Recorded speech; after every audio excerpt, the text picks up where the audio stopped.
YouTube, how we doing, family? It's your boy, yo, and this is another episode of the Ballpark Show. I go through every MLB game every day and try and narrow it down to the plays that I personally see the most value in. Today's Friday, September 5th. I have 4 games and 4 props at the end, so stick around. I do this every day for free, so please leave a like, subscribe to the channel, and let me know your favorite game in the comment section below. Without further ado, let me get into today's recap.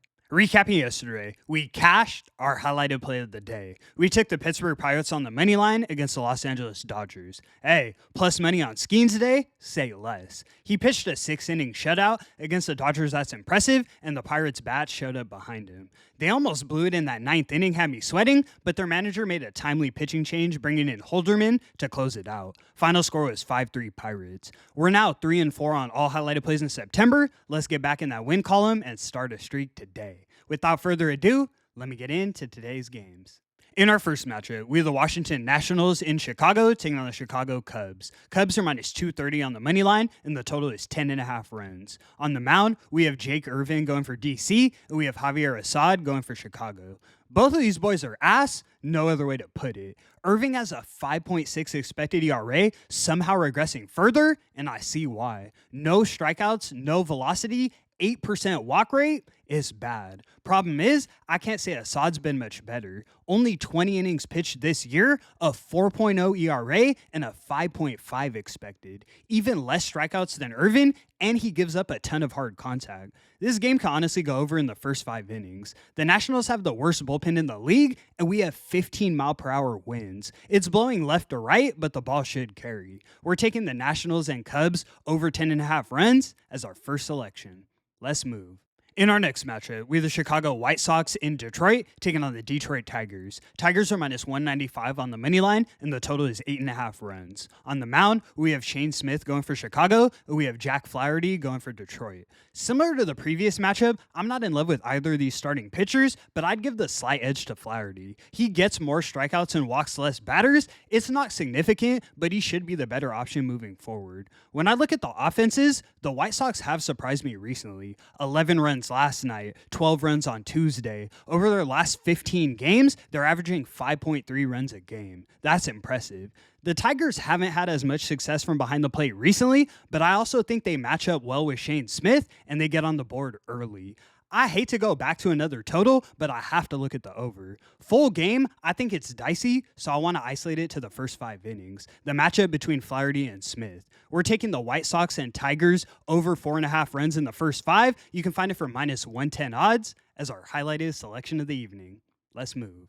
In our next matchup, we have the Los Angeles Dodgers in Baltimore taking on the Baltimore Orioles. Dodgers are minus 168 on the money line, and the total is 9 runs. On the mound, we have Tyler Glasnow going for Los Angeles, and we have Dean Kramer going for Baltimore.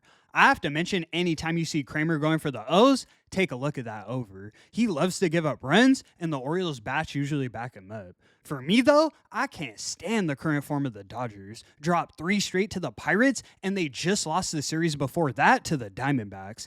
It doesn't surprise me considering how their roster's built, but I don't want to catch the falling knife. Unless Shohei hits at least a 2-run homer, they're losing most games. The Orioles' bats have been surprisingly hot. Guys like Jeremiah Jackson and Emmanuel Rivera stepping up, they should compete and probably win this game. A nice plus money price on our side. Let's take a shot. We're taking the Orioles on the money line. You can find it for plus 139 odds as our next selection. Let's move. In our last and final matchup, we have the San Diego Padres in Colorado taking on the Colorado Rockies. Padres are minus 230 on the money line, and the total is 11 runs. On the mound, we should see Nick Pivetta going for San Diego, and we have Kyle Freeland going for Colorado. Pivetta isn't the official starting pitcher for SD, so it is still subject to change. For me, it doesn't matter though. This one's about offensive production. The Padres have been miserable. They've now dropped out of the top 10 in terms of offense, and I don't have faith in them moving forward. At most, they're scoring 6 runs. The Rockies can do that in an inning, especially in Coors Field. I'm not saying the Padres don't have the better individual players, but as a team, they can't find that gel. Too overpriced for me. We're taking the Rockies plus the 1.5 runs. You can find it for plus 140 odds as our last and final selection. All right, guys, let me get into the props for today, and I'll get you in and out of here. First, we're taking Seiya Suzuki of the Chicago Cubs to get 2 or more bases. He's seen Jake Irvin 10 times in his career with a 300 average but no home runs. He's going yard tonight. Next, we're taking Riley Green of the Detroit Tigers to get 2 or more bases. He's top of the league in hard contact, and he's got a 1.0 OPS against Shane Smith. Next, we're taking Gunnar Henderson of the Baltimore Orioles to get 2 or more bases. Yeah, he's not having his best year, but he's been productive. 2.78 average on the season and a 1.8 OPS against Glasnow. Last but definitely not least, we're taking Nick Kurtz of the Oakland Athletics to get 2 or more bases. Until he's tested, don't ask questions. 1.0 OPS on the season, and he's got a career home run off of Soriano. Make it 2. And that's going to conclude today's video. Thank you so much for tuning in, guys. 3 and 4 in September. Let's get right back in that win column and start a streak today. I appreciate the support so much. I do this every day for free, so please leave a like and subscribe to the channel. It's your boy, yo! And until the next one, I'm going to catch y'all. Peace.